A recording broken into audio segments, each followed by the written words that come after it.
Praise the Lord. Hallelujah, hallelujah, hallelujah. ప్రభునందు నాకు అత్యంత ప్రియులైనటువంటి అగాపే సంపూర్ణ సువార్త సహవాసపు కేంద్ర సంఘములోని స్త్రీల సమాజ సభ్యురాళ్ళందరికీ కూడా ప్రభువైన యేసు నామములో నా వందనాలు, దైవాశీస్సులు.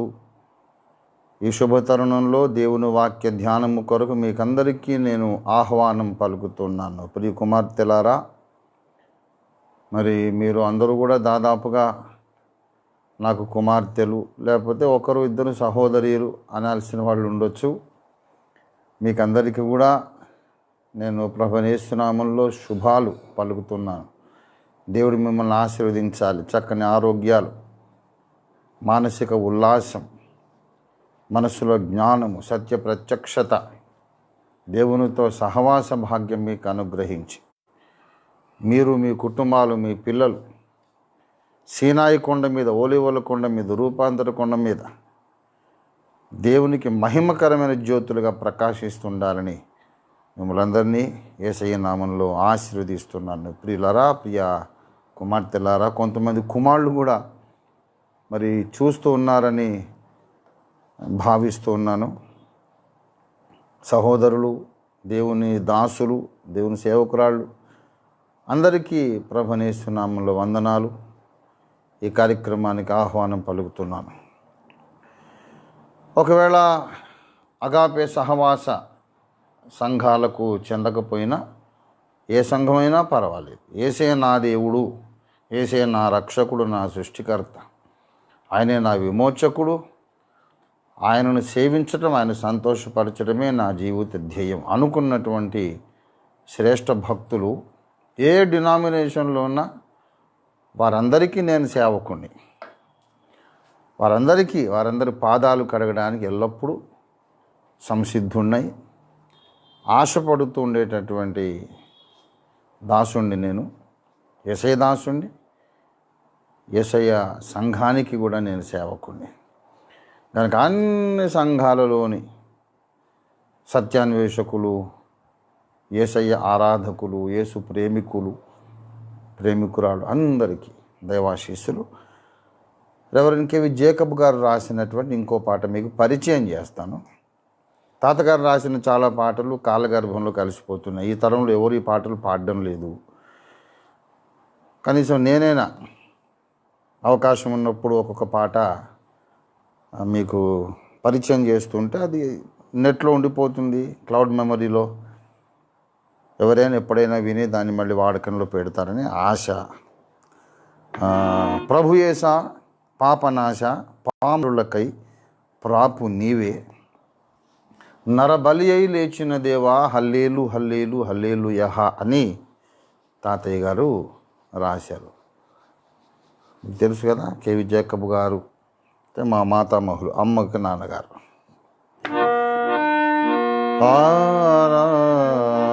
ప్రభు యేసా పాపనాశ, పామరులకై ప్రాపు నీవే, నరబలి అయి లేచిన దేవా, హల్లేలు హల్లేలు హల్లేలు యహ. ప్రభు యేసా పాపనాశ, పామరులకై ప్రాపు నీవే, నరబలి అయి లేచిన దేవా, హల్లేలు హల్లేలు హల్లేలు యహ. ప్రభు యేసా. కూలెను సైతానుని కోట, స్వర్గానికి నేర్పడే బాట. కూలెను సైతానుని కోట, స్వర్గానికి నేర్పడే బాట. దూతాళి పాడిరదే పాట, దూతాళి పాడిరదే పాట. హల్లేలు హల్లేలు హల్లేలు యహ.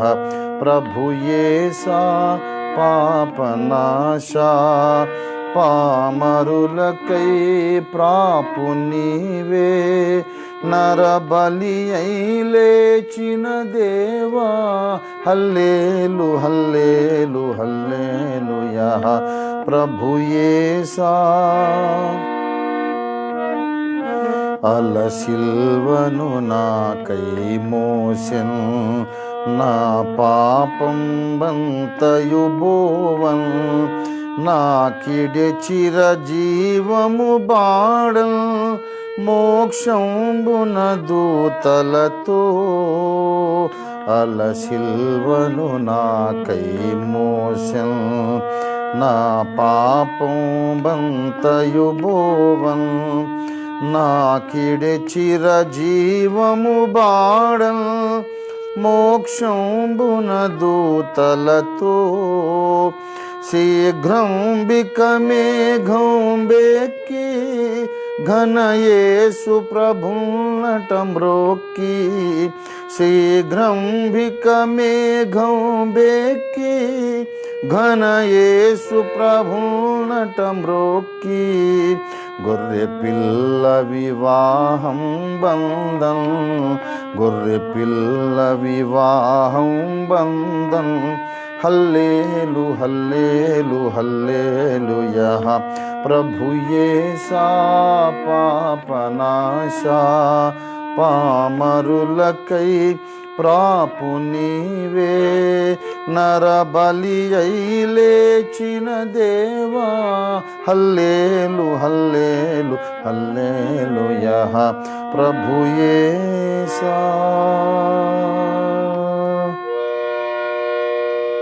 దేవునికి స్తోత్రం. హల్లెలూయా.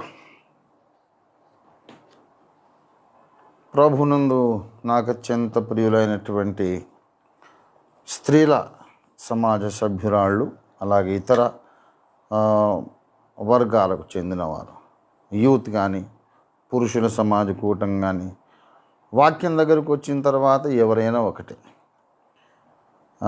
గనుక అందరికీ మరోసారి దైవాశీస్సులు పలుకుతూ నేను హార్మోనియం పక్కన పెడుతూ దేవుని వాక్య పరిచర్య కొరకు పూనుకుంటున్నాను.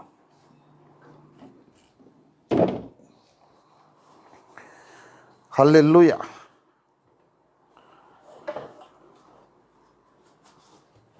ఇక్కడ నేనే రాజు, నేనే మంత్రి, నేనే బంట్రోతు అన్నట్టుగా వ్యవహారం ఉంది ఇప్పుడు. కరోనా పుణ్యం అని మరి నేనే బోధకుణ్ణి, నేనే శ్రోతను అన్నట్టయితే లేదు. దేవుని మహాకృపను బట్టి దేవుని వాక్యం బోధించబడుచున్నప్పుడు, దేవుని వాక్యాన్ని నేను బోధిస్తున్నప్పుడు వినడానికైతే చాలామంది ఉన్నారు కనుక దేవునికి మహిమ వందనాలు చెల్లిస్తున్నాను. దేవుని వాక్యాన్ని మనం ధ్యానం చేసుకుందాం. హల్లెలూయా హల్లెలూయా. ఆది కాండము 18వ అధ్యాయం 14వ వచనం చదువుకుందాం.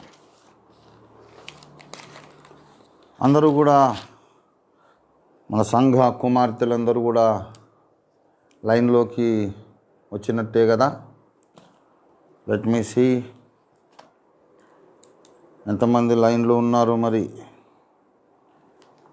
దేవునికి స్తోత్రం. హల్లెలూయా హల్లెలూయా హల్లెలూయా హల్లెలూయా. దేవానికి స్తోత్రం తండ్రి. హల్లెలూయా హల్లెలూయా. పరిశుద్ధుడా నీకు స్తోత్రం స్తోత్రం స్తోత్రం స్తోత్రం. స్తుతి స్తుతి స్తుతి స్తుతి స్తుతి స్తుతి.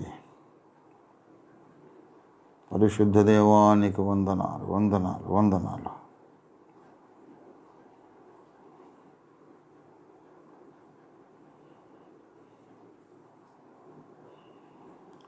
దేవునికి స్తుతి కలుగును గాక. ప్రభునందు ప్రియులారా, వచ్చేవాళ్ళు వస్తూ ఉంటారు. మరి మనమైతే దేవుని వాక్య ధ్యానంలో ముందుకు సాగుదాము. దేవునికి స్తోత్రం. ఈలోపుగా ఎలాగూ మరి తర్వాత వచ్చేటువంటి వారు ఇది మెమొరీలో ఉంటుంది కనుక తర్వాత అయినా చూసుకోవచ్చు. దేవునికి స్తోత్రం. ఆదికాండం 18:14 అని చెప్పాను కదా, మూలవాక్యం చదువుకుందాం. యెహోవాకు అసాధ్యమైనది ఏదైనా ఉన్నదా?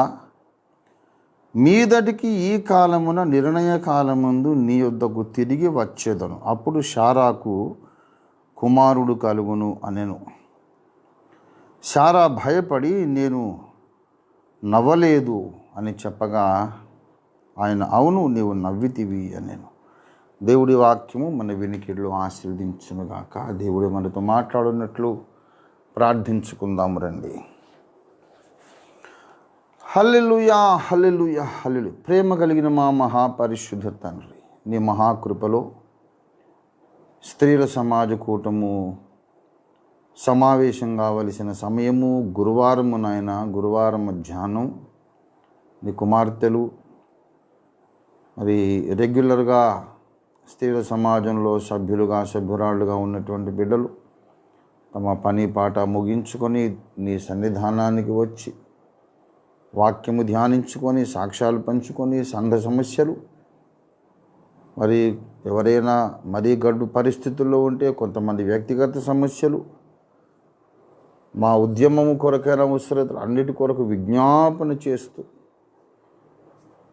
ఈ యొక్క సత్య సంస్థాపన ఉద్యమం ముందుకు సాగడానికి ఈ యొక్క ప్రార్థనా పరురాళ్ళైనటువంటి యెహోవా జ్ఞాపక కర్తలుగా ఉన్నటువంటి అగాపే సంఘ కుమార్తెలు కూడా ఈ ఉద్యమ సాఫల్యం కొరకు ఎంతగానో వాడబడ్డారు. మీరు వాడుకున్నారు తండ్రికి వందనాలు. లోగడ స్త్రీల సహవాసము చేసిన ప్రార్థనలను బట్టి నేను దీవించబడ్డాను, నాకు అద్భుతం జరిగిందని, దేవుడు నన్ను ఆశీర్వదించినాడని అనేక వందల సాక్ష్యాలు మేము విన్నాము తండ్రి, నీకు వందనాలు.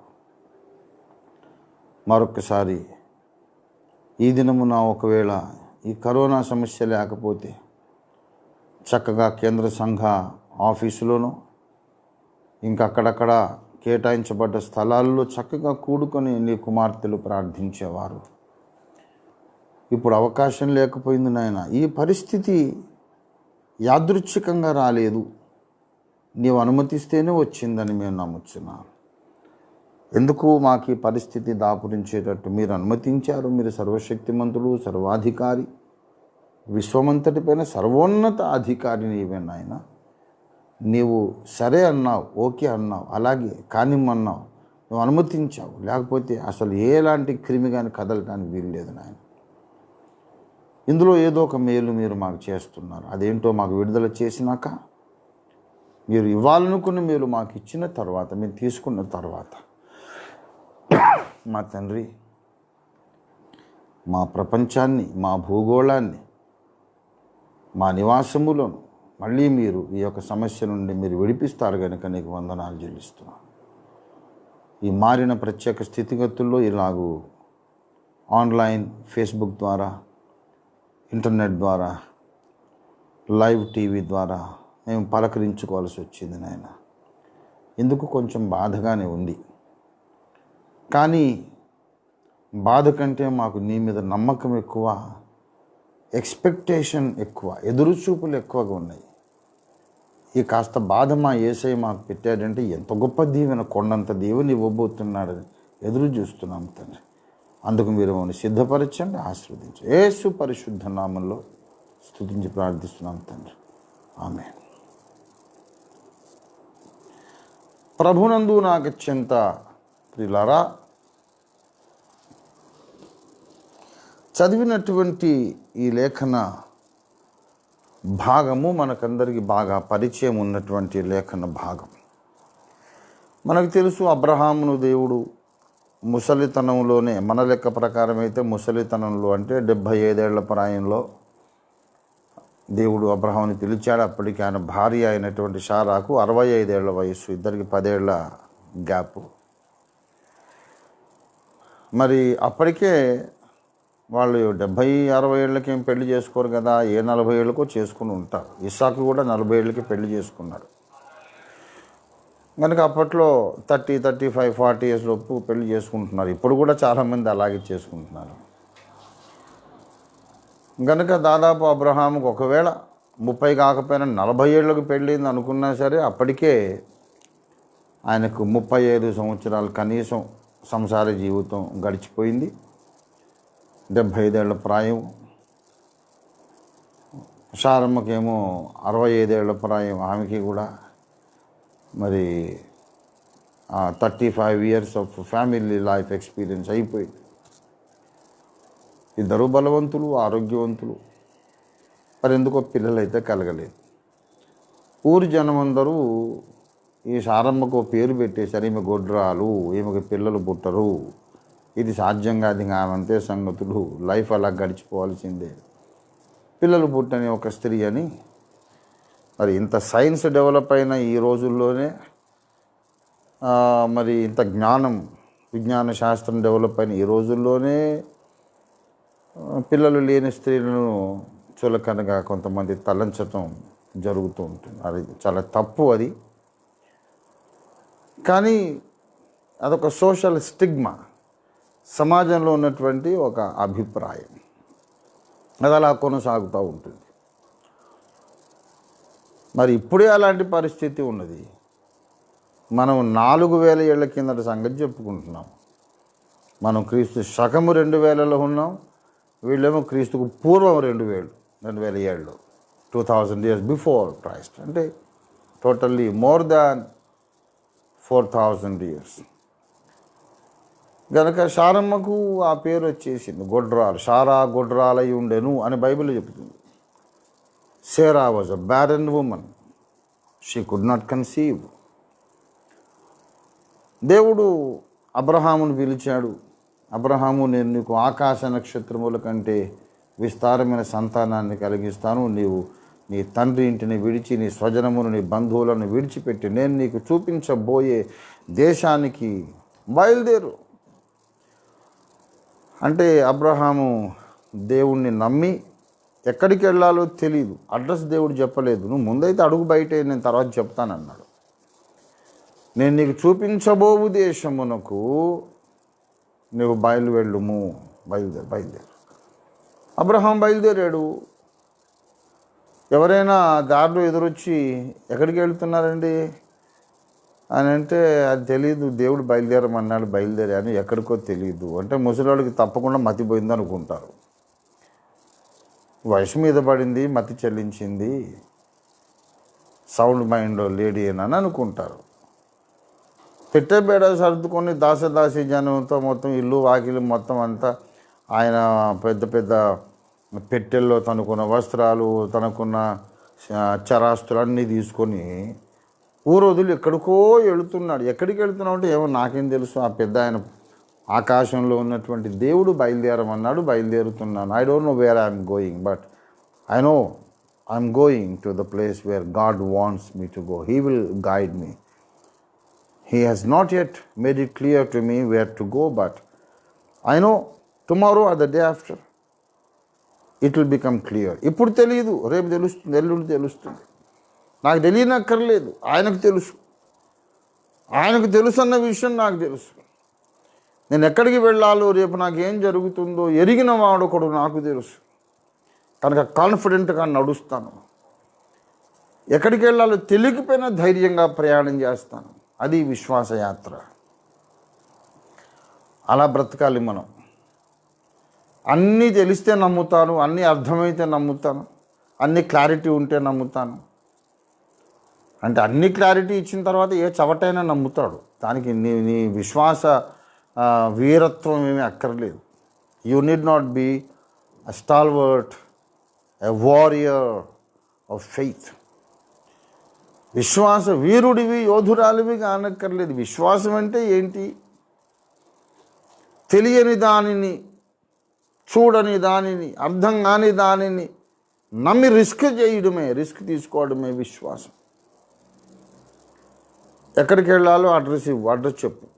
నేను ముందు ఒక మనిషిని పంపి కనుక్కుంటా, అక్కడ నీళ్ళు ఉన్నాయా, ఊరుందా, జనం ఎటువంటి వాళ్ళు, ఆహారం దొరుకుతుందా, వాతావరణం బాగుందా, దొంగల భయం ఉందా, అన్నీ కనుక్కుంటాను. కనుక్కున్న తర్వాత నేను వెళ్తాను. అంటే దానికి విశ్వాస వీరుడు అక్కర్లేదు. అబ్రహాము దేవుణ్ణి ప్రశ్నించలేదు, నాడు బయలుదేరామంటే బయలుదేరాడు అంతే. ఎక్కడికి అంటే ఏమో తెలియదండి. ఆయన బయలుదేరమన్నాడు, ఇప్పుడు చెప్పలేదు, తర్వాత చెబుతాడు. దేవుడు నాతో తర్వాత మాట్లాడతాడులే, తర్వాత తెలియచేస్తాడు, తర్వాత ఎక్స్ప్లెయిన్ చేస్తాడు. ఇప్పుడు నాకు తెలియదు, ఇప్పుడు తెలియంది రేపు తెలుస్తుంది, రేపు తెలియంది ఎల్లుండి తెలుస్తుంది. నాకేది ఎప్పుడు తెలియాలో అప్పుడే దేవుడు తెలియజేస్తాడు. ఏ ఇన్ఫర్మేషన్ నాకు ఎప్పుడు అవసరమో అప్పుడు ఇస్తాడు. నేను అడిగిన ఇన్ఫర్మేషన్ అడిగినప్పుడు ఇవ్వడు. నాకు ఏది ఎప్పుడు తెలియడం అవసరమో అప్పుడు ఆయన తెలియజేస్తాడు. Let God decide when he will reveal to me and what he is going to reveal at what time, at what stage of my life. He knows better what to tell me and when to tell. ఏం చెప్పాలో ఎప్పుడు చెప్పాలో ఆయనకు తెలుసు. అలాంటి ఉన్నకన్ని నేను తెలుసుకున్నాను. He is the perfect guide. పరిపూర్ణుడైన ఒక నాయకుడు. ఆయన నడిపింపుల్లో లోపం ఉండదు. ఆయన నడిపింపుల్లో నడిస్తే నష్టం ఉండదు. రిస్క్ ఉన్నట్టు కనబడుతుంది. యాక్చువల్ రిస్క్ ఏంటంటే దేవుణ్ణి నమ్మి అడుగేయటం రిస్క్ అని ఈ లోక సంబంధులు అనుకుంటారు. ఆత్మీయ నేత్రాలు గుడ్డివైన వాళ్ళు, దేవుణ్ణి ఎరగని వాళ్ళు, దేవుని శక్తిని గ్రహించని వాళ్ళు, దేవునితో ఏమి పరిచయం లేని వాళ్ళు అనుకుంటారు. దేవుణ్ణి నమ్మి అడుగేయటం పెద్ద రిస్క్ అండి అనుకుంటాడు. అసలు వాస్తవానికి ఇటువంటి అద్భుతకరుడు, నమ్మదగిన వాడు, విశ్వసనీయుడు, విడువని ఎడబాయని దేవుడు, సర్వకాల సర్వావస్థల్లో మనకు తోడుగా ఉండి కాపాడి పోషించి సంరక్షించే దేవుడు మనకు తెలియకపోవడమే పెద్ద రిస్క్. ఆయన్ని మనం నమ్మకపోవడమే పెద్ద రిస్క్. ఆయన వెనక నడవకపోవడమే పెద్ద రిస్క్. దేవుడు చెప్పినట్లు చేయటం రిస్క్ కాదు. అసలు ఏం చేయాలో చెప్పే దేవుడు ఒకడు, నీకు తెలియకపోవడమే నీ బ్రతుకి పెద్ద ప్రమాదం, పెద్ద లోపం, పెద్ద ఉపద్రవం, పెద్ద రిస్క్. అది మనల్ని చూసి, విశ్వాసులను చూసి లోక సంబంధులు అనుకుంటారు, చాలా గొప్ప రిస్క్ తీసేసుకుంటారండి వాళ్ళు దేవుడి కోసం అని. ఒరే బాబు, నా దేవుడి దగ్గరికి రాకుండా నీ బ్రతుకి రిస్క్లో పడేసుకున్నావు నువ్వని మనం అనుకుంటాం. దేవుని ఎరిగిన వాళ్ళ లెక్కలు వేరు, దేవుని ఎరగని వాళ్ళ లెక్కలు వేరు. అబ్రహాము లెక్కలు అబ్రహాముకు ఉన్నాయి. అబ్రహాము లెక్కలు అబ్రహాముకు ఉన్నాయి. అబ్రహాములే, నీవు నీ తండ్రి ఇంట నుండి బయలుదేరు, నీ స్వజనము, నీ స్వదేశము, నీ బంధుజనమును వదిలి బయలుదేరినాడు. ఎక్కడికి ప్రభువా? నేను నీకు చూపిస్తాను ఒక దేశం మీద, అక్కడికి వెళ్ళాలి, నువ్వు ముందైతే బయలుదేరమంటే చిత్తం అన్నాడు. బయలుదేరుతూనే ఉన్నాడు. బయలుదేరేటప్పుడు వాగ్దానం తీసుకున్నాడు, నీకు సంతానాన్ని ఇస్తాను. మీ ఆవిడి గొడ్రాలని, నిన్ను కొంతమంది ఈ లాభం లేదని, ఆమె లాభం లేదు అనుకున్నారు రకరకాలుగా. Abraham, don't worry about all that. You are going to be blessed with so many children, as many as the stars in the sky. As you cannot count the stars in the sky, people even cannot count your children, your offspring. They cannot count your offspring, your children. It is impossible. Abraham, పైకి చూడు, నక్షత్రాలు లెక్కబెట్టు, 1 2 3 4 5 6 7 9 10. లెక్కబెట్టవా? నీకు చాతైతే లెక్కబెట్టలేను తండ్రి, too many to count. మీ సంతానం అలా ఉండును. దేవుడు అద్భుతంగా వాగ్దానం చేశాడు. సరే, అబ్రహాము నమ్మాడు. అబ్రహాము దేవుని శారమ్మ నమ్మింది. బయలుదేరారు. 75 ఏళ్ల వయసు అబ్రహాముకు. 80 ఏళ్ళు వచ్చింది, 85 ఏళ్ళు, 90 ఏళ్ళు. స్టడీస్ అప్పుడు లేదు. ఏది సంతానం కలిగే సూచనలే లేవు. కొంచెం వెనక ముందు ఆలోచించుకొని బయలుదేరాల్సింది. అసలు మాట్లాడినోడు దేవుడేనా కాదా, మనకి ఏదన్నా భ్రమ కలిగిందా అని ఆలోచనలో పడే పరిస్థితి వచ్చింది. పిల్లారా, ఆ పరిస్థితిలో 18వ అధ్యాయములోనికి వచ్చి దాదాపు అబ్రహాముకు 100 సంవత్సరాల వయసు, దాదాపు శారమ్మకు 90 ఏళ్ళ వయసు. ఎందుకంటే దాదాపుగా 24 సంవత్సరాలు, 25, 24 ఏళ్ళు అలాగా గడిచిపోయింది. వీళ్ళు బయలుదేరి 75 ఏళ్లకు దేవుడు పిలిస్తే ఇప్పుడు 18వ అధ్యాయంలో దాదాపు 99 ఇయర్స్. ఆది కాండం 17వ అధ్యాయము 17వ వచనంలో మీకు ఆ లెక్క కనబడుతుంది. అప్పుడు అబ్రహాము సాగిలపడి నవ్వి, 100 ఏండ్ల వానికి సంతానము కలుగున, 90 ఏండ్ల శారా కనున అని మనస్సులో అనుకొనెను. అంటే ఈయనకు 100 ఏళ్ళు, ఆమెకు 90 ఏళ్ళు, కొంచెం అటు ఇటుగా అన్నమాట. ఇప్పుడు 75 ఏళ్ళకే పిల్లలు పుట్టలేదు, 100 ఏళ్ళకి ఏం పుడతారు? ఏమకేమో 65 సంవత్సరాలప్పుడే పిల్లలు పుట్టలేదు, ఇప్పుడు 90 ఏళ్ళు. ఆమెకి ఇప్పుడేం పుడతారు పిల్లలు? ఆమె లోపల ఆలోచించుకుంటుంది. 18వ అధ్యాయంలో తండ్రి, కుమార, పరిశుద్ధాత్మ త్రియేక దేవుడు మమ్రే దగ్గర సింధూర వనములో అబ్రహాము గుడార ద్వారం ముందు కూర్చుండగా అక్కడికి వచ్చేసాడు. అబ్రహాము గుర్తుపట్టాడు, సాగిలపడి వెళ్ళి, ప్రభువా, నీ దాసుని గృహము దాటిపోవద్దు, నీ దాసుని గుడారము దాటిపోవద్దు, లోపలికి రా తండ్రి అని పిలిచి చెట్టు కింద కూర్చోబెట్టి కలిగిందేదో ఆతిథ్యం ఇచ్చాడు. ఆయన తీసుకున్నాడు. తర్వాత అబ్రహాముతో చెబుతున్నాడు, అబ్రహాము, నీకు మాట చెప్పాలి. 9వ వచనం, నీ భార్య అయిన శారా ఎక్కడ ఉన్నది అంటే, అది ఒక గుడారం లోపల ఉంది స్వామి. అందుకని మీదటికి ఈ కాలమున నేను మరలా వచ్చేదను, అప్పుడు నీ భార్య అయిన శారాకు ఒక కుమారుడు కలుగునని చెప్పాను. అందుకే అబ్రహాముకు 99 ఇయర్స్ అని చెప్పా. నెక్స్ట్ ఇయర్ ఇదే టైంకి మళ్ళీ వస్తాను నీ దగ్గరికి, అప్పటికి మంచి కొడుకుని ఎత్తుకుంటుంది నీ భార్య అంటే. లోపల వింటుంది ఆమె, విని నవ్వింది. ఏంటి, నా యజమానుడు వృద్ధుడై ఉన్నాడు కదా, 12వ వచనం. ఈ కథంతా మనకు తెలిసిందే. అయినా మళ్ళీ ఒకసారి నేపథ్యం కొరకు, ఫౌండేషన్ కొరకు చెప్తున్నా, ప్రసంగానికి పునాది ఉండాలి కనుక చెప్తున్నా. స్త్రీ ధర్మము నాకు నిలిచిపోయింది, నేను బలము ఉడిగిన దానను, నా యజమానుడును వృద్ధుడై ఉన్నాడు, ఇప్పుడు నాకు పిల్లలు కలుగుతారా, సుఖం కలుగుతుందా, ఏంటిది అని నవ్వుకున్నాను. అప్పుడు 13వ వచనములో ఈమె గుడారం లోపల ఉండి నవ్వుకుంటుంది, గుడారం బయట యెహోవా దేవుడు అబ్రహాముతో మాట్లాడుతున్నాడు. నేను నిశ్చయముగా ప్రసవించదనా అని శారా నవ్వుతోంది అబ్రహాం లోపల అన్నాడు యెహోవా దేవుడు. శారా నవ్వనేలా అని ఒక మాట అన్నాడు, నేను యెహోవాను, నేను సర్వ శరీరులకు నేను దేవుడను. యెహోవాకు అసాధ్యమైనది ఏదైనా కలదా? యెహోవాకు అసాధ్యమైనది ఏదైనా కలదా?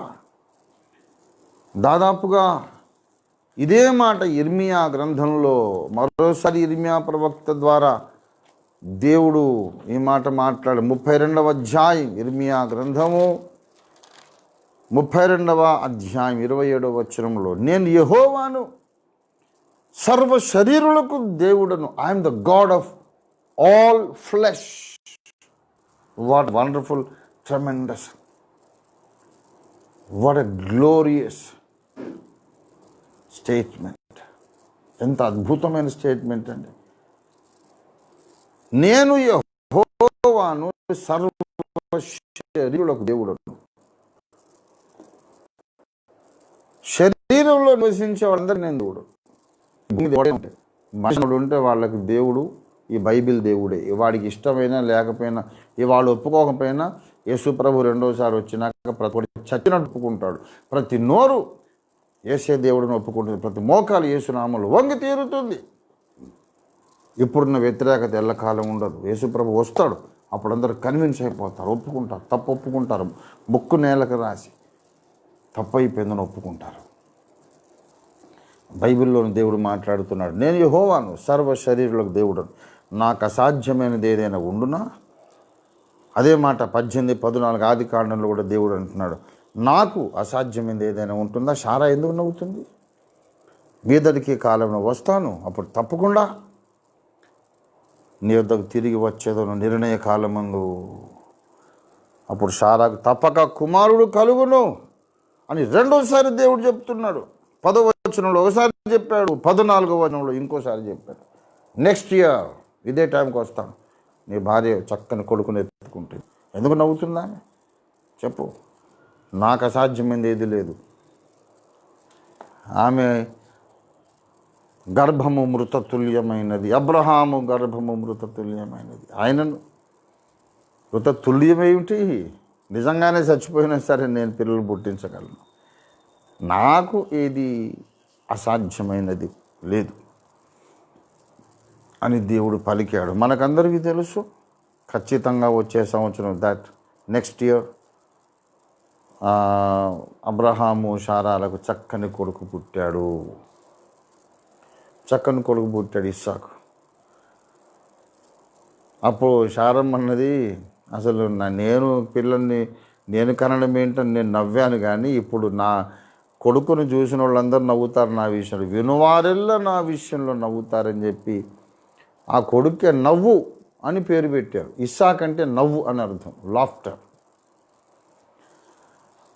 ప్రియ దేవుని బిడ్డలారా, ఈ దినమున ఈ దేవుణ్ణి మనం రుచి చూచి తెలుసుకోవలసిన అవసరం ఉంది. దావీదు భక్తుడు చెబుతాడు, 34వ కీర్తనలో దావీదు భక్తుడు ఒక మాట అంటాడు, యెహోవా ఉత్తముడని రుచి చూచి తెలుసుకొనండి. 8వ వచనం 34:8.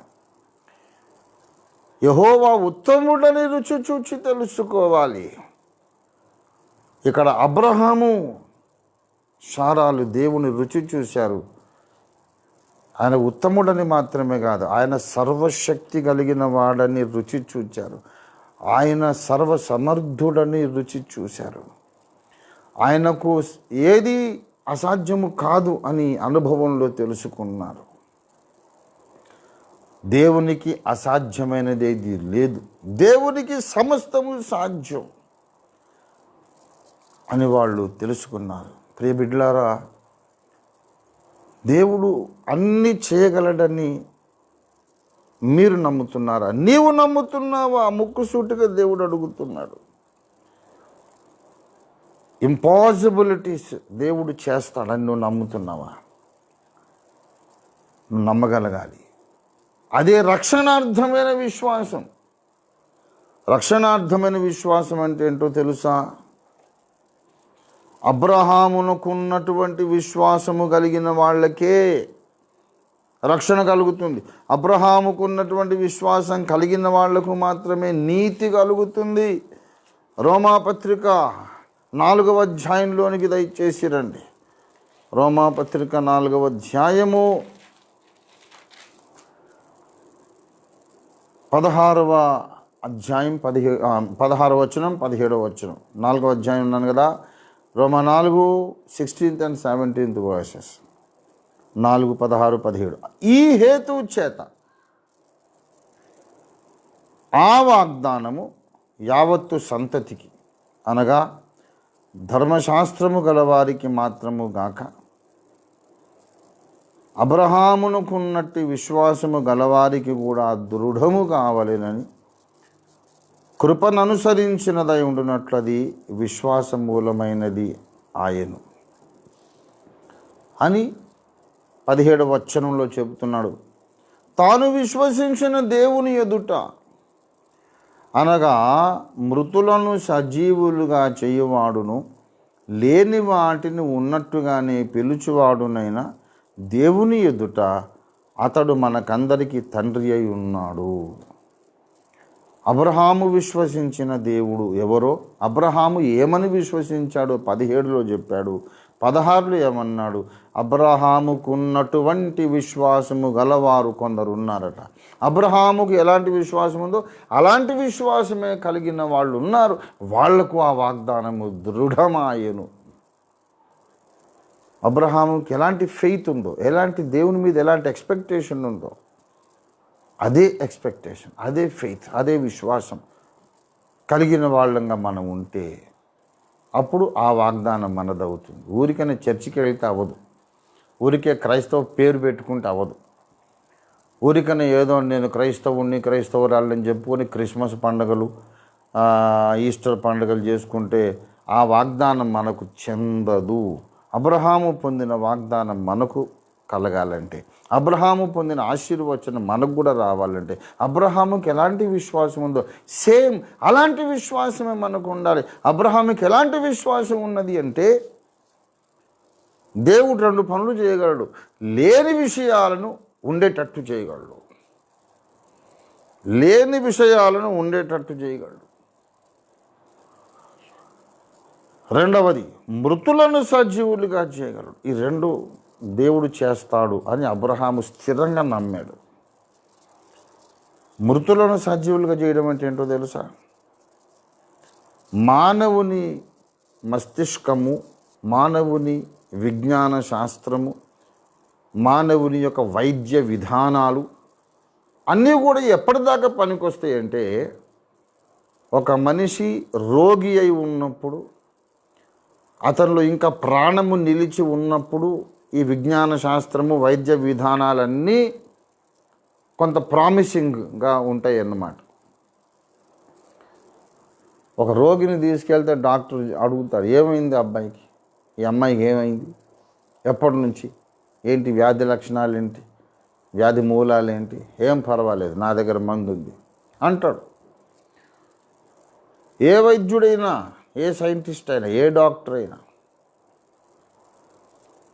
కానీ ప్రాణమే పోయిందనుకోండి, ప్రాణమే పోయిందండి, ఏమైంది అబ్బాయిని తీసుకొచ్చారు అంటే ప్రాణం పోయిందండి అందుకే తెచ్చామంటే పిచ్చిగాని పట్టిందా మీకు? ప్రాణం పోతే నా దగ్గర తీసుకురావడం ఏంటి? శ్మశానానికి తీసుకెళ్ళాలి, సమాధుల తోటకు తీసుకెళ్ళాలి, బరియలో క్రిమేషను ఏదో చెయ్యాలి. చచ్చిపోయిన తెస్తారేమంటారా మీరు? పిచ్చాసుపత్రి నుంచి పారిపోయి వచ్చారేమిటి? I'm a doctor, I can treat any patient if he is alive. ఏ రోగికైనా నేను మందిస్తాను, ముందు అందులో ప్రాణం ఉండాలి. ప్రాణం ఉంటే మందు పనిచేస్తుంది. ప్రాణమే లేకపోయినాక డాక్టర్ ఏం చేయగలడు? అలాంటి జంక్చర్ లోపలికి, అలాంటి ఘట్టము లోపలికి ఈ బైబిల్ దేవుడు వస్తాడు. ఆయన అడుగు పెడతాడు. ఏంటి బాబు నువ్వేం చేయలేవా? అవును, నువ్వెవరు అంటే నేను యెహోవాది. అలాగా, ఎందుకు వచ్చాను? అదే నువ్వేం చేయలేను అంటున్నా కదా, అందుకే నేను వచ్చాను. ఏం చేస్తావు నువ్వు? నేను మృతులను సజీవులుగా చేయవాడను. సజీవులను చికిత్స చేసి, ట్రీట్మెంట్ చేసి బాగు చేయగలిగిన డాక్టర్లు ఉన్నారు. కానీ ఆ రోగి ప్రాణమే పోయిన తర్వాత మనిషి చెయ్యి దాటిపోతుంది. మృతులను సజీవులుగా చేయవాడంటే అర్థం ఏంటంటే, మనిషి చెయ్యి దాటిపోయిన సమస్యలను ఆయన సరిచేయగలడు, సవరించగలడు, పరిష్కరించగలడని అర్థం. మానవుడు ఏది చేయజాలడో దానిని చేయగలడు అని అర్థం. ఇది నాకు చేతగాదిగా ఏ మానవుడు ఏం చేయలేడు అని మనుషులందరూ కూడా చేతులు ఎత్తేసి ఇంకా ఏం చేయలేం అనుకున్నప్పుడు, నేనున్నాను, మీరేం చేయలేరా, నేను చేస్తాను. ఇది అబ్రహాము ప్రాక్టికల్గా నమ్మాడు. అందుకే ఇస్సాకును బలిగా అర్పించటానికి ఇష్టపడ్డాడు. అబ్రహాము ఇస్సాకును బలిగా అర్పించటానికి మోరియా కొండ మీదకి తీసుకెళ్ళాడు.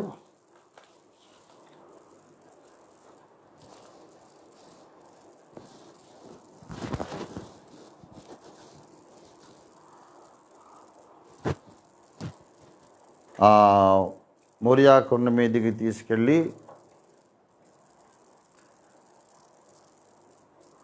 బలి అర్పించడానికి మొత్తం సిద్ధపడ్డాడు. కాళ్ళు చేతులు బంధించాడు, కట్టెలతో మంచి బలిపీఠం తయారు చేశాడు, రాళ్ళతో బలిపీఠం చేసి దాని కట్టెలు పేర్చి ఆ కట్టెల మీద ఇస్సాకును పడుకోబెట్టేశాడు. అలా అబ్రహాము ఎందుకు చేశాడో చాలామందికి ఇంకా అర్థం కాలేదు. అర్థం కావాలి. అర్థం అయితేనే మనకు అబ్రహాం అర్థమవుతాడు, అబ్రహాం యొక్క దేవుడు అర్థమవుతాడు, అసలు మనం ఎలాంటి విశ్వాసం కలిగి ఉండాలనేది కూడా అర్థమవుతుంది. ముందు అసలు అబ్రహాం అలా చేయడానికి కారణం ఏంటో మీరు ఒకసారి ఆలోచన చేయాలి. సరిగ్గా అక్కడికి వెళ్ళిపోవాలి, మోరియా కొండ మీదకి వెళ్ళిపోదాం మనం ఇప్పుడు, మన ఊహల్లో, మన తలంపుల్లో. అబ్రహామును అడుగుదాం, అబ్రహాము నీకేమైనా పిచ్చిగా పట్టిందా? నీ కొడుకును చంపేసి నరికేసి ముక్కలు ముక్కలుగా నరికే దహన బలి చేయడానికి పూనుకొని వచ్చేసావు, దేవుడు చెప్పాడంటావు. అసలు దేవుడు అలా చెబుతాడా? ఎంత ఘోరం, ఎంత దారుణం ఇది. కన్న కొడుకును చంపుకోవడం ఏంటి? చంపి మళ్ళీ వాడేమన్నా మామూలుగా పుట్టాడా? 25 ఏళ్ళు ఎదురు చూసి పోరాడితే ఎన్ని నిందల అవమానాలు భరించి ఓర్చుకుంటే వాడు పుట్టాడు. ఎంత సహనంతో, ఎంత దీర్ఘశాంతంతో దేవుని వాగ్దానాన్ని స్వతంత్రించుకున్నావు నీవు. ఆ ఫలం అనుభవిస్తున్నావు. చక్కని కొడుకు ఆ టీనేజర్ అయిపోయాడు, చక్కగా నాన్న అమ్మని పిలుస్తున్నాడు, నీ కళ్ళ ముందు ఒక ఆనంద హేతువుగా ఉన్నాడు. అలాంటి వాడిని చంపుకుంటే మరి ఎలాగా? అందులో వీడిని చంపమని దేవుడు చెప్పి ఉండకపోవచ్చును కదా. ఎందుకంటే ఇతని ద్వారా నీకు విస్తారమైన సంతానం కలుగుతుంది, ఆకాశ నక్షత్రాల వంటి సంతానం ఇతనికే కదా కలుగుతుంది, ఇస్సాకు వలనైనది నీ సంతానం అనబడుతుంది అన్నాడు కదా దేవుడు. ఇస్సాకుతో నా నిబంధన స్థిరపరుస్తానన్నాడు కదా దేవుడు. అలా అన్న దేవుడు అతన్ని చంపమని ఎలా చెబుతాడు? ఒకవేళ నిజంగానే నువ్వు చంపేస్తే ఆ వాగ్దానాలు ఏం కావాలి?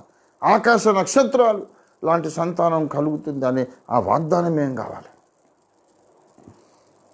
ఇతని ద్వారా లోకమందలి సకల వంశములను నేను ఆశీర్వదిస్తానని చెప్పిన వాగ్దానం ఏమైపోవాలి అనంటే, అబ్రహాము చెప్పే జవాబు ఏమిటో లేఖనం మనకు చెప్తున్నది వినండి. అబ్రహాం ఏం చెప్తాడో తెలుసా? అబ్రహాము ఎందుకు ఇంత రిస్క్ చేశాడంటే, అబ్రహాము మనసులో మొత్తం క్యాలిక్యులేషన్ చేసుకున్నాడు. నేను ఇస్సాకును చంపేస్తాను, దహన బలిగా బూడిద చేసేస్తా, తర్వాత ఒక్కడనే పోను, మళ్ళీ నా కొడుకుని తీసుకొని కిందికి దిగుతాను. అది అబ్రహాం యొక్క విశ్వాసం. ఇస్సాకును చంపేస్తాను, దహన బలిలో బూడిద అయిపోతాడు, కానీ మళ్ళీ కిందికి వెళ్ళేటప్పుడు నాతో ఇస్సాకు ఉంటాడు. ఇది అబ్రహాం విశ్వాసం. ఇస్సాకు ఉంటాడు, ఇస్సాకుని తీసుకొని వెళ్తాను, వాడిని చంపేయడం ఖాయం, వాడు బూడిద అయిపోవడం ఖాయం, మళ్ళా నేను వెళ్ళేటప్పుడు ఇస్సాకు నాతో ఉండడం ఖాయం. ఇది అబ్రహామిక్ ఫెయిత్. ఆదికాండము 22వ అధ్యాయంలోకి దయచేసి రండి అందరూ కూడా. 22వ అధ్యాయం, అక్కడ 5వ వచనం చూడండి. అబ్రహాము చెబుతున్నాడు, తన పనివానితో ఇలాగన్నాడు, మీరు గాడిదతో ఇక్కడనే ఉండుడి, నేనును ఇచ్చిన వాడును అక్కడికి వెళ్ళి దేవునికి మొరొక్కి మరలా మీ యొద్దకు వచ్చేదము. ఇద్దరు వస్తాం. ఇది అబ్రహాము యొక్క ప్రకటన. అబద్ధం ఆడుతున్నాడా? అతనికి తెలియదు అక్కడికి వెళ్ళి వాడిని చంపేస్తానని? అక్కడికి వెళ్ళి వస్తాను అనలేవు. మేమిద్దరం వస్తాం, ఇద్దరు వెళ్తాము, దేవునికి మొక్కుతాం, మళ్ళీ ఇద్దరు వస్తాం. ఇది అబ్రహాం యొక్క ఫెయిత్ అండ్ ఎక్స్పెక్టేషన్. ఎందుకు అలాగే ఎక్స్పెక్ట్ చేశాడంటే, హెబ్రీ పత్రికలో పౌలు భక్తుడే రాశాడు అనుకుంటున్నాను, నా నమ్మకం అది. హెబ్రీ పత్రిక 11వ అధ్యాయంలో 19వ వచనంలో ఇలాగ ఎక్స్ప్లెయిన్ చేస్తున్నారు. ఇస్సాకు వలన నైనది నీ సంతానము అనబడునని ఎవరితో చెప్పబడినో ఆ అబ్రహాము మృతులను సహితము లేపుటకు దేవుడు శక్తివంతుడని ఎంచినవాడై.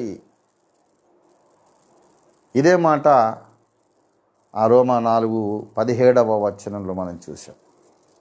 రోమా 4:17. ఇక్కడ హెబ్రీ పత్రిక 11వ అధ్యాయం 19వ వచనం, దేవుడు మృతులను సహితము లేపుటకు దేవుడు శక్తిమంతుడని అబ్రహాము ఎంచినవాడై తన ఏక కుమారుని అర్పించి ఉపమాన రూపకముగా అతనిని మృతులలో నుండి మరలా పొందెను. దేవుడు మధ్యలో అడ్డుకుంటాడు అని అబ్రహాం అనుకోలేదు. అబ్రహాము ఏ నమ్మకంతో వెళ్ళాడంటే, నేను ఊరికే కత్తెట్లా లేపి ఇంకా రాడేంటి దేవుడని ఎదురు చూస్తాను అనుకోలేదు ఆయన. దేవుడు వచ్చేది చంపమన్నాడు, చంపేస్తారంతే అనుకున్నాడు.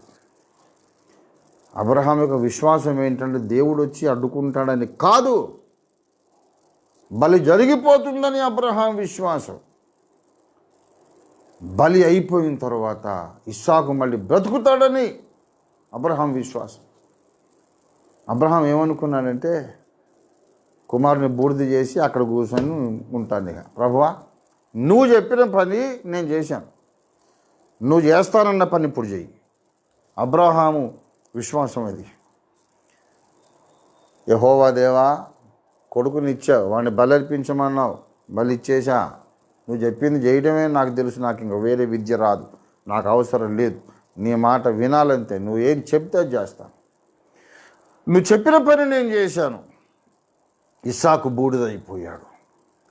ఇప్పుడు ఇస్సాకుతో నిబంధన స్థిరపరుస్తానన్నావు కదా, ఈ బూడిదతో నిబంధన స్థిరపరచు.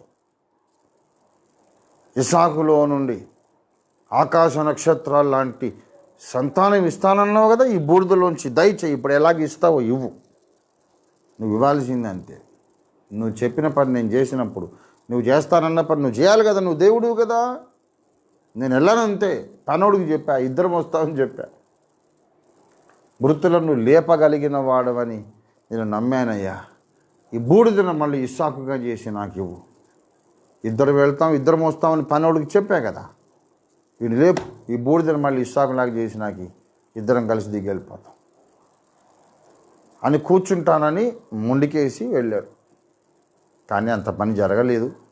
అబ్రహాము మనోప్రపంచములో ఉన్న కథ ఇది. నా కొడుకుని చంపేస్తాను, బూడిద చేసేస్తాను, ఆ బూడిద మళ్ళీ బతుకుతుంది, మళ్ళీ ఇస్సాకు అయిపోతుంది. That is the faith of Abraham. There is simply nothing impossible for the faith of Abraham. Abraham విశ్వాసానికి అసాధ్యము అనే మాట అసలు పరిచయమే లేదు. అసాధ్యం ఏంటి? ఏదైనా జరుగుతుందండి, జరగదు, జరగడానికి అవకాశం లేదనేది దేవుని చిత్తమైతే, దేవునికి అనుకూలమైతే, దేవుని ప్రణాళికకు అవసరమైతే ఏదైనా జరుగుతుంది. ఈ బ్రహ్మాండం మాయమైపోవడం అవసరమైతే మాయమైపోతుంది, కొత్త బ్రహ్మాండం పుట్టడం అవసరమైతే పుడుతుంది. పర్వతాలు తమ స్థానము చలనము చెంది పరిగెత్తవలసి వస్తే పరిగెడితే అంతే. చీకటి వెలుగు అవుతుంది, వెలుగు చీకటి అవుతుంది, శత్రువులు మిత్రులు అయిపోతారు, ఆటంకాలు ద్వారాలు అయిపోతాయి, అన్నీ జరుగుతాయి దేవుని నామంలో, యేసయ్య నామంలో. అది అబ్రహాం విశ్వాసం. అబ్రహాము నమ్మిన దేవుడు ఎవరంటే, అసాధ్యమైనది అనేది అసలు లేనే లేని దేవుడు. అసాధ్యమేమీ లేదు ఆయనకు. నాకు అసాధ్యమైనది ఉండునా అన్నాడు. నేను ఇప్పుడు అడుగుతున్నా ముక్కుసూటిగా, నీ జీవితంలో దేవుడు అసాధ్యమైన కార్యాలు చేయగలడని నువ్వు నమ్ముతున్నావా? నమ్మాలి. అదే రక్షణార్థ విశ్వాసం, అదే అబ్రహాముకు ఉన్నటువంటి విశ్వాసం. అలాంటి విశ్వాసం ఉంటేనే ఆ వాగ్దానం నీకు సంక్రమిస్తుంది. అసాధ్యమైనవంటే ఏంటి? హిమాలయాలను తీసుకొచ్చి కేరళలో పెట్టేసేయడం, లేకపోతే మనకు రెక్కలు మొలుచుకుని రావడం, కొమ్ములు మొలిచేసేయడం, మనందరూ ప్రైమ్ మినిస్టర్ చీఫ్ మినిస్టర్ అయిపోవడం, ఇలాంటివన్నీ ఊహించుకోకండి. అవన్నీ చైల్డిష్ థాట్స్. అసాధ్యమైనది ఒకటి నీలో జరగడానికి నీవు ఆశించాలి, ప్రార్థన చేయాలి. అసాధ్యమైనది దేవుడు చేస్తాడు, జరగడానికి అవకాశం లేనిది చేస్తాడు. వన్ ఆఫ్ దీస్ ఇంపాసిబిలిటీస్ ఏంటి తెలుసా? ఆదాము పిల్లలమైన మన హృదయము విశాలపరచబడడం. That is an impossibility. ఇస్సాకును మృతులలో నుండి లేపిన దానికంటే లేనే లేని బ్రహ్మాండమును వాక్కుతో సృజించిన దానికంటే అద్భుతం ఆదాము పిల్లల యొక్క నారో మైండ్ ఎన్లార్జ్ చేయబడడం, సంకుచిత మనస్సు విశాలపరచబడుట. దేవుడు నిన్ను విశాలపరచగలడు. నమ్ముతున్నావా? పౌలు అన్నాడు, నా అంతఃకరణము విశాలపరచబడి ఉన్నది, దానికి ప్రతిగా మీ అంతఃకరణం కూడా విశాలపరచుకోండి. ఓ కొరింథీయులారా, ఇప్పుడు మీ అంతఃకరణము సంకుచితమై ఉన్నది అన్నాడు. Right now your heart is very narrow, your mind is very narrow. 2 కొరింథీ పత్రిక 6వ అధ్యాయము 12వ వచనం, మీ ఎడల మా అంతఃకరణం 6:12, మీ ఎడల మా అంతఃకరణము సంకుచితమై ఉండలేదు కానీ మీ అంతఃకరణమే సంకుచితమై ఉన్నది. మీ ఎడల మాకున్న అంతఃకరణమునకు ప్రతిఫలముగా మీరును మీ హృదయాలను విశాలపరచుకొనుడి అంటున్నారు. పౌలు హృదయమేమో హృదయం విశాలపరచబడిందట, అంతఃకరణం. కొరింథీయులకేమో చాలా నారోగా ఉందట. వీళ్ళ అంతఃకరణము సంకుచితమై ఉన్నప్పుడే వాళ్ళు ఏమేమి అనుభవాలు పొందారో చూడండి. 1 కొరింథీ పత్రిక 1వ అధ్యాయము 7వ వచనంలో, ఏ కృపావరమందును లోపము లేదు, మీకు అన్ని 9 కృపావరాలు ఉన్నాయి. మీరు 6వ వచనంలో, సమస్త ఉపదేశములోను సమస్త జ్ఞానములోను ఐశ్వర్యవంతులైతిరి. 5వ వచనంలో, క్రీస్తును గురించిన సాక్ష్యం మీరు స్థిరపరచబడింది. ఇలాంటి అద్భుతమైనటువంటి ఆత్మీయ ఆశీర్వాదాలు పొందారు, కానీ హృదయం అయితే సంకుచితం. పరిశుద్ధాత్మ అభిషేకం పొందారు, వరములు పొందారు, అన్య భాషలు మాట్లాడారు, ప్రవచనాలు చెప్పారు, భాషలకు అర్థం చెప్పారు, దయ్యాలు వెళ్ళగొట్టారు, మంచి ప్రసంగికులయ్యారు, జ్ఞానమందు ఐశ్వర్యవంతులు, ఉపదేశమందు ఐశ్వర్యవంతులు, కానీ హార్ట్ చాలా నారో. అయితే మీ అంతఃకరణాన్ని ఇప్పుడు విశాలపరచుకోమంటున్నాడు. అది సాధ్యమా? మరి అన్య భాషలు మాట్లాడినప్పుడు కూడా ఇంకా విశాలం కాలేదు, ప్రవచనాలు చెప్పినా విశాలం కాలేదు, ఆత్మాభిషేకం పొందినా విశాలం కాలేదు. ఇప్పుడు ఎలా విశాలమవుతుంది? సాధ్యమా? శారమ్మలాగా నవ్వకండి, ఇది సాధ్యమని నమ్మండి. నీవు నేను ఎవరిమైనా, మన జెనెటిక్ ఫ్యాక్టర్ ఏదైనా, మన తల్లిదండ్రులు, మన వంశానుగతమైనటువంటి గుణలక్షణాలు ఎలాంటివైనా, మన పెంపకం ఎటువంటిదైనా, మనం పెరిగిన ఊరు ఎటువంటిదైనా, మన పరిస్థితులు ఎటువంటివైనా, దుష్టుడు మన మీద ప్రయోగించిన చీకటి శక్తులు ఎటువంటివైనా సరే, దేవుడు మనలో ప్రతి ఒక్కరిని పౌలు హృదయములాగా విశాలపరచబడ్డ హృదయాలు గల వ్యక్తులుగా చేయగలడు. యెహోవాకు అసాధ్యమైనది కలదా? భూమి మీద ప్రతి ఒక్క మనిషిని పౌలు వలె మార్చుట దేవుడికి సాధ్యం. It is possible for God to change and transform every Christian as a broad minded person like Paul. ప్రతి క్రైస్తవుడు పౌలులాగా మారగలడా? ఇన్ని డినామినేషన్స్ ఉన్నాయి, ఇన్ని రకాల బోధులు ఉన్నాయి, ఇన్ని రకాల పెంపకాలు, అంతా బాగా ప్రసంగాలు చేస్తారు, కానీ ఇంకా స్వార్థపరులు ప్రసంగాలు చేస్తారు, లోభులు ప్రసంగాలు చేస్తారు, ధనాపేక్ష ఉన్నది ప్రసంగాలు చేస్తారు, అసూయపరులు ప్రసంగాలు చేస్తారు, ఇంకొకరిని క్షమించలేరు ప్రసంగాలు చేస్తారు, ఇంకొకరిని హత్తుకోలేరు, ప్రేమించలేరు. Is it possible that such people become like Paul? It is possible if they believe. ఎవరికి వాళ్ళే పరీక్షించుకోండి. పౌలుకు ఉన్నంత విశాలమైన హృదయము గల వ్యక్తినిగా నన్ను మార్చుము తండ్రి అని మీరు యథార్థంగా అడగగలిగితే ఈ అసాధ్యాన్ని దేవుడు సుసాధ్యం చేయగలుగుతాడు. నీవు ఒక పౌలువు కాగలుగుతావు. నీవు ఒక పౌలులాగా కాగలుగుతావు. For God it is possible. For Ranjit Ophir it is not possible. For any pastor it is not possible. Ranjit Ophir గారు మిమ్మల్ని పౌలులాగా చేయలేడు, ఏ బోధకుడు చేయలేడు, ఏ బైబిల్ కాలేజీ మిమ్మల్ని పౌలులాగా మార్చలేదు, కానీ పరిశుద్ధాత్మ దేవుడు మారుస్తాడు. పౌలు లాంటి ప్రేమ, పౌలు లాంటి క్షమాపణ, పౌలులాగా సాత్వికం, పాలిచ్చి పెంచే తల్లి తన పిల్లను గారాబము చేసినట్టుగా నేను మిమ్మల్ని గారాబం చేశానంటాడు. అంత ప్రేమ.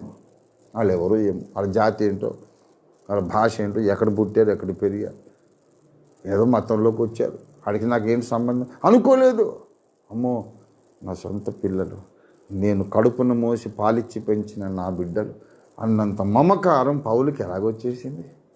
దేవుడు పెట్టాడు. మా అంతఃకరణం విశాలపరచబడింది.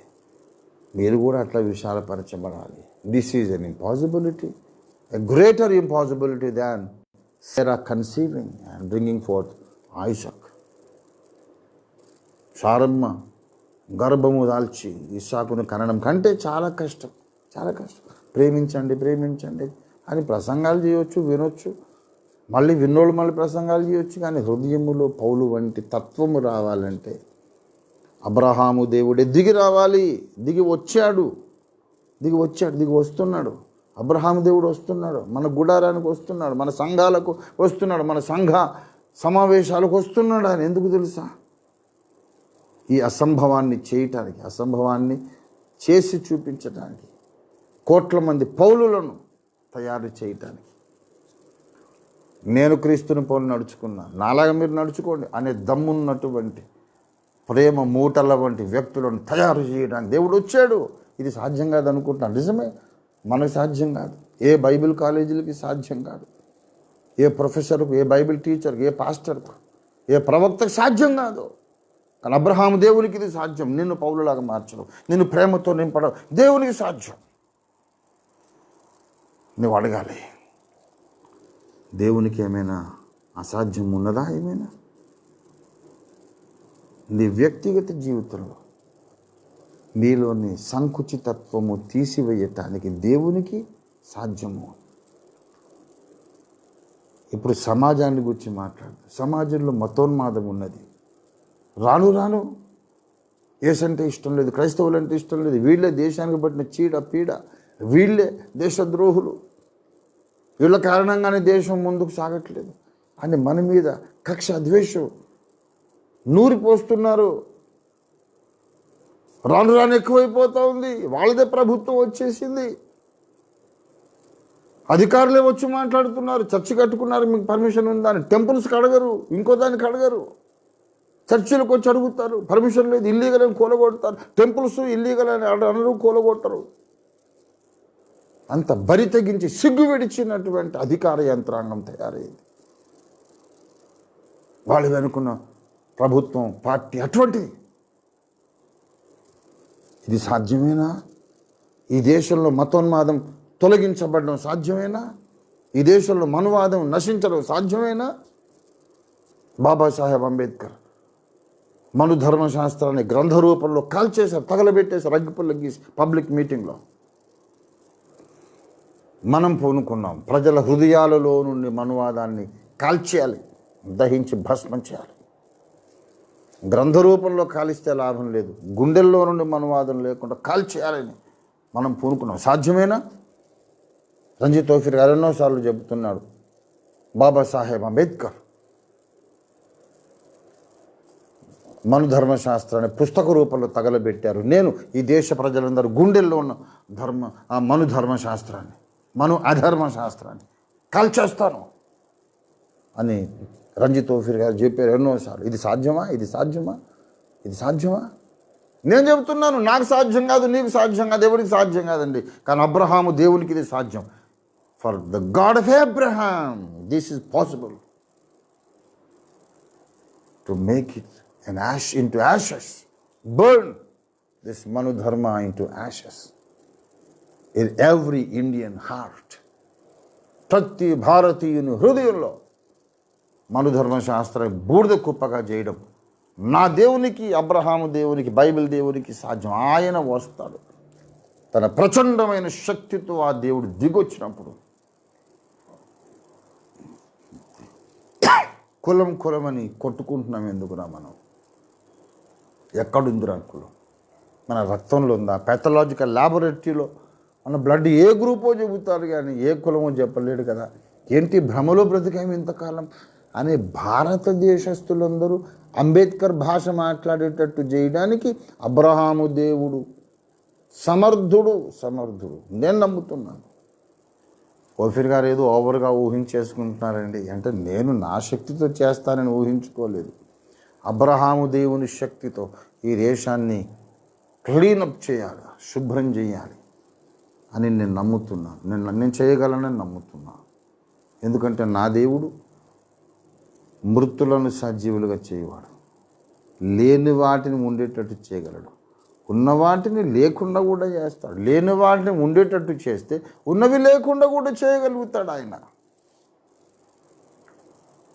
లేని విశాల హృదయాన్ని ఉండేటట్టు చేయగలడు. ఆల్రెడీ ఉనికిలో ఉన్న మనువాదాన్ని భస్మము కూడా చేయగలడు. అంతర్ధానం చేయగలడు. మటుమాయము చేయగలడు. మన సమాజంలో ఇదొక అసాధ్యం. క్రైస్తవ సమాజంలో ఒకళ్ళనొకళ్ళు బేషరతు ప్రేమించి హత్తుకొని విశాల హృదయం ఉండడం అసాధ్యం. కానీ అబ్రహాము దేవునికి ఇది సాధ్యము. భారత సమాజంలో మనువాదము భస్మమైపోవడం అబ్రహాము దేవునికి సాధ్యం. నమ్ముదాం. ఇవాళ ప్రపంచమంతటిని కరోనా వణికిస్తుంది. దీనిని కూడా పారద్రోలడం అబ్రహాము దేవునికి సాధ్యం. దేవుని స్తోత్రం కలిగిన గాక. హల్లెలూయా, hallelujah, hallelujah. For my God, for the God of Abraham, for the God of the Bible, it's possible to clean up our planet from all coronavirus. Abraham దేవునికి ఇది సాధ్యం. మనం నమ్ముదాం. అతి త్వరలోనే మనం ఈ కరోనా భూతం తొలగిపోయి, కరోనా క్రిములన్నీ తొలగిపోయి, ఎలాంటి వైరసెస్ లేకుండా వాతావరణం అంతా క్లీనప్ అయిపోయి, శుభ్రం అయిపోయి, హెల్దీ అట్మాస్ఫియర్, ఆరోగ్యకరమైన వాతావరణంలో మన దేశం ప్రపంచంలో 200 దేశాలు హ్యాపీగా మళ్ళీ నార్మల్ లైఫ్ స్టైల్కి వెనక్కి మళ్ళీ వచ్చి రిటర్న్ కావడానికి, మళ్ళీ సాధారణ స్థితిగతుల్లో హ్యాపీగా జీవించడానికి మనకు మంచి రోజులు ఇవ్వడం అబ్రహాము దేవునికి సాధ్యం. ఇంకెవరికి సాధ్యం కాదంతే. ఎందుకంటే ఈ దేవుడు ఈ ఛాలెంజ్ చేస్తున్నాడు, ఈ సవాలు చేస్తున్నాడు. ఈ దేవుడు బైబిల్లోని దేవుడు. నేను యెహోవాను, సర్వ శరీరులకు దేవుడు, నాకు అసాధ్యమైనది కలదా? ఎందుకు నవ్వుతున్నారు మీరు? నన్ను చూసి నవ్వుతారా? నాకు అసాధ్యమైనది ఉన్నదా? చూడండి ఏం చేస్తాను. మీకు మళ్ళీ మంచి రోజులు ఇస్తాను. నేనే దేవుడిని మీరు తెలుసుకునేటట్లు అద్భుతం నేను చేస్తాను. ఇది ఎవడో ఛాలెంజ్ చేశాడని, ఏదో నిరూపించాలని, ఎవరినో మతం మార్చాలని కాదు. అసలు ఆ చెత్త ఆలోచనే పక్కన పెట్టేసేయండి. ఎన్ని అద్భుతాలు చేసినా అందరూ మారరు, అందరూ నమ్మరు. నమ్మేవాళ్ళు చాలా తక్కువ మందిని బైబిల్లో ముందే చెప్పాడు. కనుక ఎవరినో కన్విన్స్ చేయడానికి, మేము అద్భుతాలు చేయడానికి మాకు ఇష్టం లేదు. దేవుని ప్రేమను బట్టి దేవుణ్ణి ప్రార్థిస్తున్నాం. ప్రభువా, ఏ ప్రేమతో నీవు మనుషులందరి పాప పరిహారము కొరకు సిలువలో వేలాడి మరణించినావో, దెబ్బలు తిన్నావో, రక్తం కార్చినావో, ఏ ప్రేమతో మా కొరకు యజ్ఞమైనావో ఆ ప్రేమతోనే కరోనాను తరిమి కొట్టండి. ఏ ప్రేమతో మా కోసం చనిపోయి లేచావో అదే ప్రేమతో మా భూగోళాన్ని మళ్ళీ శుభ్రం చేసేయండి. మాకు మంచి రోజులు ఇవ్వండి అని అడుగుతున్నాం. ఆయనకు సాధ్యం. అది ఆయన ప్రేమకు సాధ్యం. ఆయన శక్తికి అది సాధ్యం. ఆయన రక్తంలో ఉండే ప్రభావానికి ఇది సాధ్యం. నేను నమ్ముతున్నాను. మీరు నమ్మాలి, మనం నమ్మాలి. అది రక్షణ కలిగించే విశ్వాసం. అలాంటి విశ్వాసం ఉన్నోళ్ళే పరలోక రాజ్యంలో ఉంటారు. అలాంటి విశ్వాసం ఉన్నోళ్ళే దేవుణ్ణి మనుషులకు పరిచయం చేయగలుగుతారు. అలాంటి విశ్వాసం ఉన్నవాళ్ళే అనేక మందిని చీకట్లోంచి వెలుగులోకి రప్పించగలుగుతారు. అలాంటి విశ్వాసం ఉన్నవాళ్ళే సైతాను కట్టిన బంధకాలు తెంచివేయగలుగుతారు. అలాంటి విశ్వాసం ఉన్నవాళ్ళే ఈ భూప్రపంచాన్ని, సంఘాన్ని క్రీస్తు 2వ రాకడకు సిద్ధపరచగలుగుతారు. దేవుని కొరకు ఏదైనా సాధించాలంటే ఈ ఫెయిత్ ఉండాల. లేని వాటిని ఉండేటట్టు చేయగలడు. మృతులను సజీవులుగా చేయగలడు. అంటే మనిషి చెయ్యి దాటిపోయిన పరిస్థితిని కూడా తన గుప్పిట్లో తెచ్చుకొని కంట్రోల్ చేసి పరిష్కారం చేయగలిగిన దేవుడు నా దేవుడు అని నమ్మాలి. ఆయన చేసిన అసాధ్యమైన కార్యాలలో ఒకటి మన పాపాలు క్షమించటం. ఆయన సాధించిన అద్భుత ఆశ్చర్యమైన అసంభవ కార్యాలలో ఒకటి మనల్ని దేవుని కుటుంబంలో నూతనంగా జన్మింపజేయడం. ఆయన చేసిన అద్భుతమైన అసంభవమైన అసాధ్యమైన కార్యాలు ఆయన చేసిన వాటిలో ఒకటి మనల్ని దేవునితో సమాధానపరచడం. ఆయన చేసిన ఒక మహాద్భుతమైన కార్యం మరణమును గెలిచి లేవడం. అదే శక్తితో దూషకుడు, హానికరుడైన, హింసకుడైన పౌలును క్రీస్తును పోలిన వాడిగా సిద్ధపరిచాడు, చెక్కాడు, మలిచాడు, మార్చాడు. అదే శక్తితో నిన్ను నన్ను కూడా మారుస్తాడు. అదే శక్తితో సంఘములన్నీ ఒక బోధలోకి తెస్తాడు. అదే శక్తితో కరోనాను కూడా తరిమి కొడతాడు. పర్సనల్ లైఫ్లో మిరాకిల్, క్రైస్తవ సమాజంలో అద్భుతం, మానవ సమాజంలో అద్భుతం, ప్రకృతిలో అద్భుతం, ఇవన్నీ చేయగలిగిన దేవుడు అబ్రహాము దేవుడు. ఆయన పాదములను ఆశ్రయించి ఇప్పుడు మనం ప్రార్థనలో ప్రవేశిద్దాం. ఎక్కడెక్కడ మీరున్నారు అక్కడే మోకరించండి, ప్రార్థనలోకి వెళ్ళిపోండి. ఇంకా నేను మాట్లాడేది చాలు, దేవుడు మాట్లాడాడు. ఇప్పుడు దేవుడు మాట్లాడడం కాదు, ఇక మనం ఆయనతో మాట్లాడాలి. నా పౌరమా, నా నిష్కళంకురాలా, చాలాసేపు నా స్వరం విన్నావమ్మా, ఇప్పుడు నీ స్వరం నాకు వినబడని, నీ ముఖం నాకు కనబడని అని ఆయన పిలుపునిస్తున్నాడు. రండి, మన కళ్ళు మూసుకొని ఉన్న ఫలానా అబ్రహాము దేవుని పాదాలు పట్టుకొని ఆ దేవదేవుని సన్నిధికి వెళ్ళిపోదాం, ప్రార్థన చేద్దాం. ప్రభు, నాలో ఒక అద్భుతం చేయి, క్రైస్తవ సమాజం అంతట్లో అద్భుతం చేయి, భారత సమాజంలో అద్భుతం చేయి, ఈ ప్రకృతిలో అద్భుతం చేయి. నిన్ను నేను నమ్మాను తండ్రి.